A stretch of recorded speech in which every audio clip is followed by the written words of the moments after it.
Hello， 大家好，我是李师傅。今天给大家分享空调制热使用的小知识。我们先从打开空调开始说。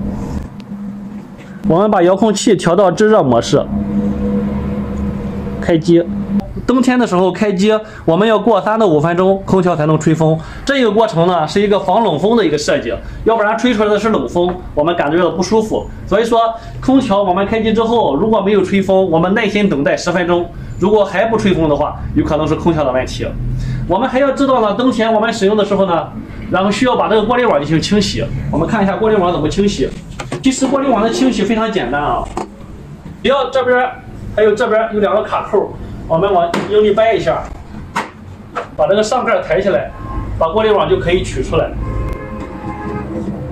长时间不清洗，过滤网上灰尘特别多，灰尘多了之后会影响空调的进风，所以说空调效果会稍微差一些。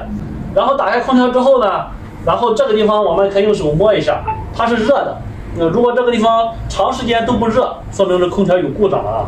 空调过滤网洗完之后呢，我们放的话就顺着这个轨道，再把它推进去就可以了。洗完之后用力往下压，这样就关闭了。我们来看一下室外机啊。开机之后呢，如果在安全的情况下，我们可以看一下室外机这2根铜管，这2根铜管是比较热，这个是稍微热一点。如果说开的时间比较长，它会烫手，大约在80度到90度之间。这个是比较温，然后它是回气管。我们再看一下，如果空调制热效果不好，看一下这个地方这个电复热有没有打开。在室外温度0度以下的话，我们要求打开这个电复热，不然空调效果不太好。如果说室外的温度高于0度，电复热不需要打开。它的开关呢在遥控器上，遥控器上有一个辅热键，我们看一下这个地方。这样呢就是关掉电复热，关掉电复热会省电啊。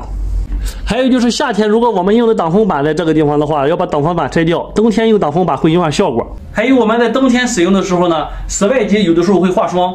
这个过程呢，是因为室外机它会挂满这个霜，特别是天气潮湿的时候，需要把这个霜化掉，然后空调的效果才会好。一般是天气潮湿的时候，有的时候1个多小时会化霜一次，化霜的时间大约在15分钟。